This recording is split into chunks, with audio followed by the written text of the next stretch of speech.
গল্পের মধ্যে শুধুই প্রশস্তি বাক্য উচ্চারণ কিছু লোভী ফন্দিবাজ অথবা নির্বোধ স্তাবক ছিল না, না একটি শিশু ছিল, একটি সরল সত্যবাদী সাহসী শিশু নেমেছে গল্পের কথা বাস্তবের প্রকাশ্য রাস্তায়। আবার হাততালি উঠছে মুহুর্মুহু।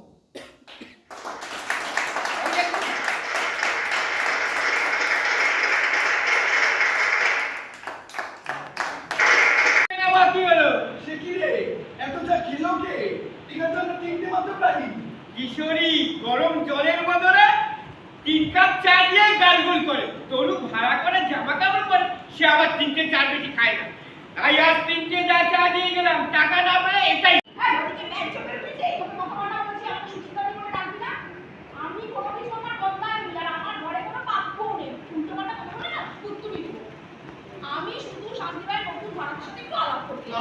আমি নতুন ভাড়াটে, বলুন। নমস্কার, আমি নবা বন্দ্যোপাধ্যায়।